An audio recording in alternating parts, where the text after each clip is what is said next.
만들어 보려고 합니다.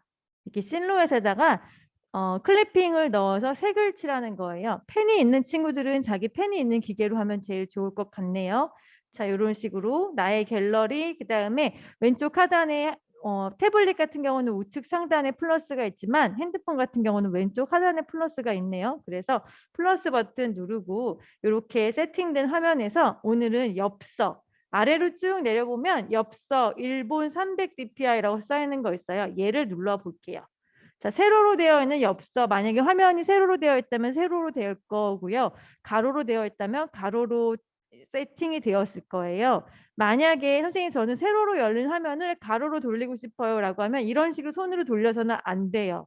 이렇게 손으로 돌리는 게 아니고요. 왼쪽에 아래쪽에 핸드폰 같은 경우에는 이제 여러분들 고등학교 진학해서 만약에 미리 캔버스로 뭐 프레젠테이션 자료를 만들어요. 이런 거 할 때도 간단하게 이비스로 이미지를 편집해 가지고 미리 캔버스에 업로드 해 가지고 아이콘을 좀 예쁘게 독특하게 만들 수도 있잖아요. 그런 저런 거 했을 때 집에서 핸드폰으로 이비스를 다루는 것도 한번 조금 익숙해지면 나중에 뭔가 하고 싶은 게 있을 때 좀 쉽게 할 수 있지 않을까 싶어서 이런 저런 기능들을 좀 익혀보도록 할게요.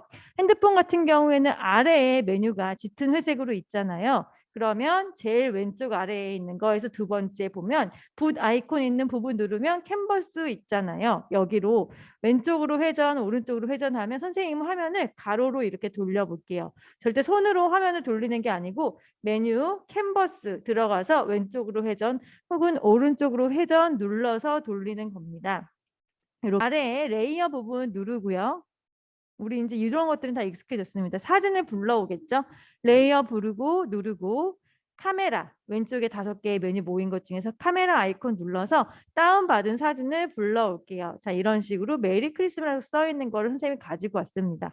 핸드폰일 경우에는 아래에 짙은 회색 있는 데를 툭 치면 이게 올라오잖아요. 그러면 이 돋보기 모양 옆에 오른쪽으로 돌아가는 아이콘 딱 누르면 이렇게 방향도 돌릴 수 있는 거 이거 이제 알죠? 자, 선생님은 약간 사선으로 이렇게 해보고 싶어서 이렇게 큼지막하게 넣었습니다. 나중에 사이즈를 줄일 수 있으니까 일단 작업할 때는 크기를 크게 하려고 해요. 체크, 선 드로잉 추출은 취소. 자, 아주 간단해요. 밑에 있는 이미지가 어떤 색이로든지 그냥 이런 식으로 투명 배경 PNG로 단색 혹은 여러 색깔이든지 색만 채워져 있으면 다 지금 같은 기법으로 색을 바꾸거나 이미지를 넣을 수가 있겠죠. 자, 새 레이어를 만들었어요. 메리 크리스마스라는 글자를 선생님은 가지고 왔고요. 그 위에 왼쪽에 있는 까만색 아이콘 5개 중에서 플러스 눌러서 새 레이어를 만들었어요. 위에 있는 레이어를 선택하고 클리핑을 눌렀습니다. 이런 식으로 클리핑을 넣고 우리가 하려고 하는 건 뭐냐면 아차 브러쉬를 보고 우리 광고 잠깐 봐야 우리가 뭐 인상주의나 이런 거 사용해 봤잖아요. 선생님은 이렇게 질감이 있는 걸 좋아해 가지고 어떤 걸로 해볼까? 그래도 유화죠. 오일 붓털로 한번 해보겠습니다. 오일 붓털 선택하고 사이즈 적절히 조정했고요. 메뉴 내려서 이렇게 했습니다. 위에 있는 레이어 선택했고요. 색상 골라주면 되겠죠. 내가 메리 크리스마스라는 글자에 어떤 색을 입히고 싶은지 결정해 주면 됩니다. 그리고서 이렇게 쓱싹쓱싹 칠해주면 돼요. 자, 붓털이라고 하는 오일 붓털이라고 하는 붓을 선택했기 때문에 이런 식의 붓의 일종의 질감 같은 게 있어요. 이렇게 쓱쓱 붓의 사이즈를 더 늘려볼까요? 색을 조금씩 바꿔가면서 그냥 툭툭 지나가주면 이런 식으로 채색이 돼요. 오히려 밑에 있는 색깔이 살짝 배어 나올 수도 있겠죠. 이런 식으로 색을 조금씩 변화를 주면서 칠을 한번 해보세요. 선생님이 사용한 붓은 오일 붓털이고요. 요거는 각자 원하는 대로 하면 되겠죠. 혹은 선생님 저는 단색이 좋아요라고 하면 그냥 아무 붓이나 넓은 거 선택해서 위쪽은 초록색으로 한번 글씨를 넣어볼까요? 이런 식으로 변화를 주면서 칠할 수 있습니다. 같은 색깔군에서 색깔을 조금씩 바꿔가면 이렇게 색깔의 톤의 변화가 생기는 걸 볼 수가 있어요.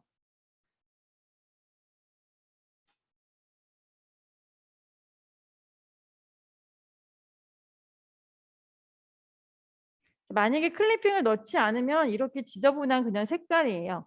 이런 식으로 색을 칠한 건데 이 위에 레이어를 아래에 있는 글씨 레이어에 클리핑을 넣는 순간 이런 식으로 이미지가 바뀝니다. 자, 이렇게 해서 자기가 원하는 이미지를 조금씩 브러쉬를 이용해서 색을 칠해주면 돼요. 원리는 아주 간단해요. 이렇게 클리핑을 이용해서 색을 칠해주면 됩니다. 이렇게 한번 진행을 좀 해볼게요.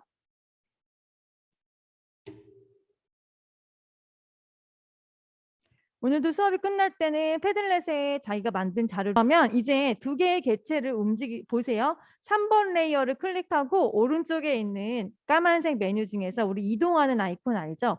위에서 세 번째에 있는 내 방향으로 가는 화살표 눌러서 한번 이동해 볼게요. 그럼 이렇게 색깔도 바꿔서 넣을 수 있죠. 이런 식으로. 보고서 나한테 내가 봤을 때 제일 괜찮은 이미지로 이렇게 고정해 주면 되겠죠. 자, 그러면 이렇게 체크하고요. 두 개의 레이어가 분리되어 있으면 위치를 바꾸거나 하고 싶을 때 좀 불편함이 많이 생겨요. 따로따로 될 수 있잖아요. 만약에 얘를 위치를 바꾸면 이런 식으로 되네? 하나로 이렇게 되는구나. 색깔이 조금씩 바뀌어요. 이런 식으로. 어떤 위치에 놓느냐에 따라서. 그렇기 때문에 내가 최적의 위치로 고정하겠다라고 하면 두 레이어를 합치는 게 좋습니다. 레이어 누르고요.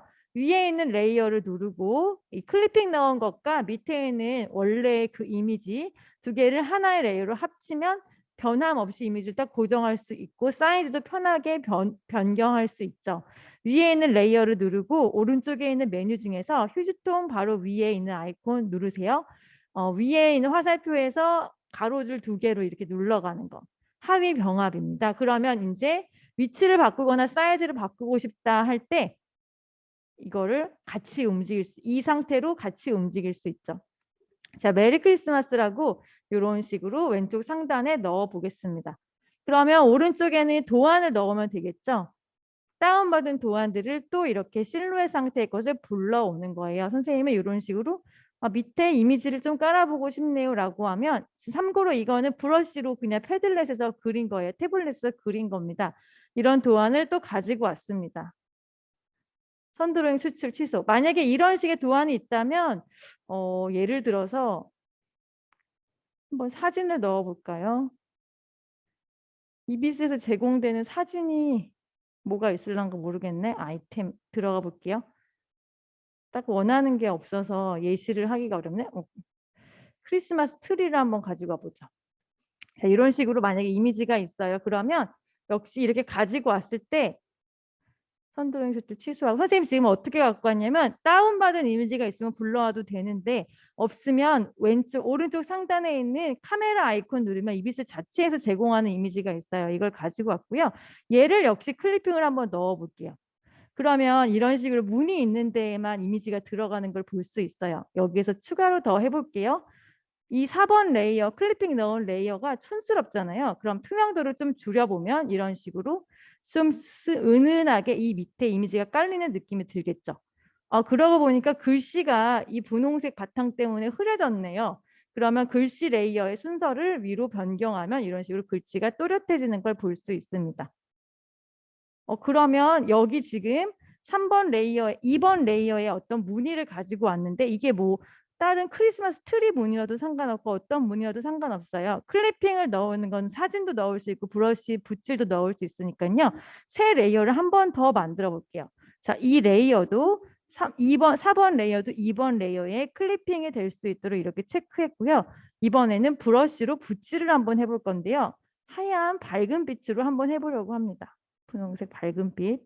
그러면 사이즈를 키우고 브러쉬를 좀 거칠게 하면 이건 좀 이상하네. 볼게요. 브러쉬를 이럴 땐 붓털의 질감이 살아있는 게 좋은 것 같아서요. 역시 오일 붓털을 사용해 보겠습니다. 투명도를 좀 줄여보면 사이즈를 키우고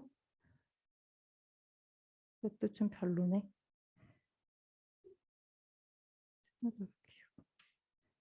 이게 살살 붓터치가 또 지나가는 느낌도 줄 수가 있어요. 중간중간에 약간 뭔가 회화적인 느낌이라고 해야 될까요? 이런 식으로 붓터치가 살짝 지나가는 느낌 또한 클리핑으로 넣어서 줄 수 있습니다.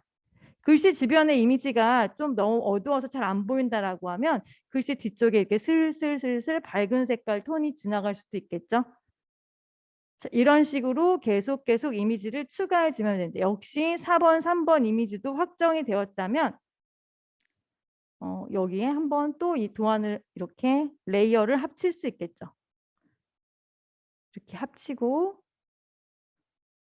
또 두 개의 레이어를 합치고 이런 식으로 이미지를 움직이고 이런 식으로 한번 이미지를 실루엣 같은 걸 하나 불러오고 그 위에 클리핑 레이어를 만들어서 그 레이어에 사진을 넣거나 아니면 색을 칠하거나 이런 작업을 좀 진행해 보면 됩니다.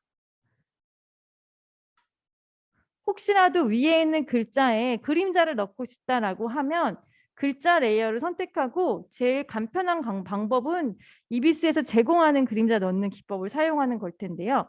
여기 붓 아이콘 눌러서 필터 누르고요. 스타일에 들어가면 되나? 한번 볼게요. 스타일에 들어갔을 때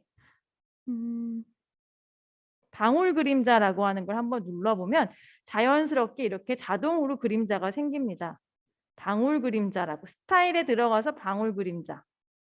자, 각도를 조절할 수 있고요. 우리가 그때 했던 것보다 조금 편안하게 이렇게 커지는 정도도 조절할 수 있고요. 그림자를 자체적으로 넣고 싶다라고 하면 지금 아래 어떻게 들어갔냐면 스타일 여기에서 메뉴에서 필터로 들어가서 여기 있는 것들을 축축 눌러서 스타일로 바꾸고 방울 그림자라고 하는 걸 찾았어요. 방울 그림자라고 하는 걸 적용해서 이런 식으로 그림자를 넣었습니다. 근데 그림자의 투명도나 이런 걸 조금 더 섬세하게 넣고 싶다라고 하면 우리가 미술 시간에 했던 방법대로 따로 해야 되는데 그거는 좀 설명하기 어려우니까 이런 식으로 글자에 그림자도 넣어 볼 수가 있습니다. 한번 이렇게 각자 이미지를 요리조리 바꿔가면서 각자 하나씩 일러스트 같은 개념으로 무언가를 만들어 본다고 생각하면 좋을 것 같아요. 이렇게 만든 이미지를 인터넷에 띄울 테니까 거기에다가 올려주세요.